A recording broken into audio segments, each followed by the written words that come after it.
you tell me your full name and what you wrestle as? My full name is Michael Stroll, and for about 15 years I wrestled under the name Hybrid. We wrestled mostly in Allentown, Pennsylvania, under BXW, up until about 2015 was the last match I had. And so who was Hybrid? How was that an extension of you? It was just basically me cranked up to 11, and the name came from my love of Linkin Park. And so the name really doesn't mean anything. It's kind of one of those names that just stuck. It's kind of a really crappy name, but it just stuck. And then, so an extension of me was like, when I first got in the yard scene, I just wanted to prove myself, and I didn't really have a lot of good wrestling skill. So I just was always going to every super show trying to steal the biggest bump, and that kind of became who I was for a long time. That's awesome though, because then that's probably something you kind of sank your teeth into also. Yeah, absolutely. Yeah, so that's what got you excited about it. Yeah. And I probably should have said this a little bit earlier, which is no big deal, but the whole reason I'm doing all this is because I just think that the story of this community is just so interesting. Yeah. We found each other online. All of our best friends live in other states, and we Yeah. haven't seen each other in years, but it's just like that when you see each other again. So I just thought it'd be a cool story to tell.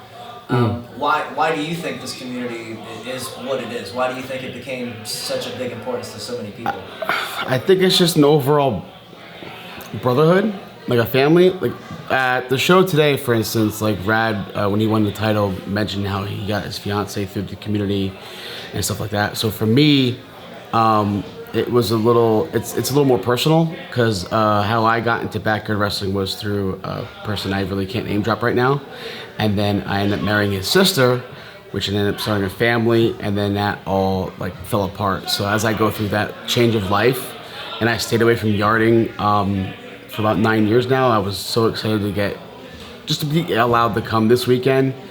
This is like the first time I'm at a yard show, not in a committed relationship. So it kind of takes me back to being like in my teenage years again. So I'm just here, chilling, having fun.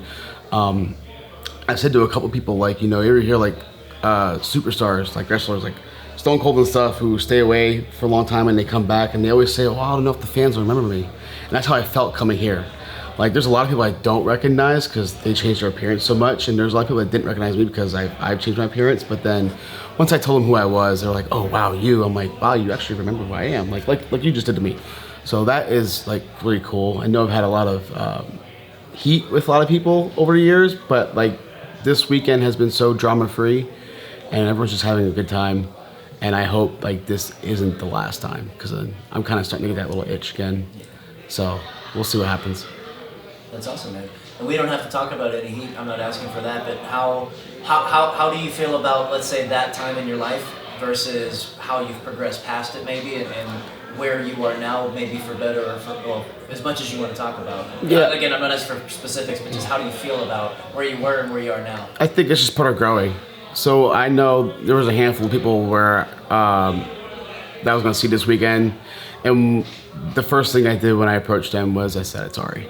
Sorry for being a dick. Sorry for being who I was." And we were all just kids then, or really young, in our 20s. Now we're all mostly like late 30s, approaching 40. So it's just a part of growing and recognizing, being mature enough to, recognize who you were and learn from those mistakes, and you just learn from, grow from them and move on and not put yourself in uncomfortable situations and just have a good time. Fair enough. That's awesome. So, and how are we on time?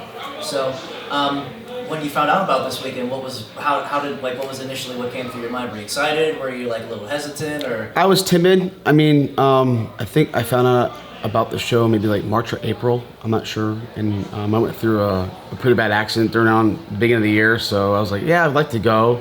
So I came at Mike Damage. I didn't want to impose myself on the show. I just wanted to have a good time. If I was asked to do stuff, I would consider it. But just chilling.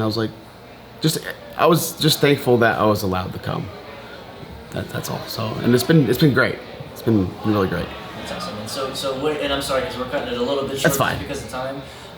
So two more questions. What would you like to take away from this weekend? How would you like this to play into your life after this? If it's nothing to do with anybody here, just in your everyday life, what do you hope to get away from this weekend the most? Just the recognizing that I've grown, and I think we all have. I hope this is the last time I see people. I remember at Goodbye 2015, I said to myself, this is probably the last time I'm going to see any of these people, and then I was wrong. So they always say never, so we'll see what happens with that, and I'm looking forward to tomorrow, just chilling and hanging out and just soaking it all in, really. That's awesome. Is there anything that you would want to speak on, just freely, just free form? You don't have to, but just if there's anything you feel that's important. No, not right now. I have a lot pent up that I would like to say, but I think sometimes you just let sleeping dogs lie in certain situations, so I'll just let it go. Absolutely.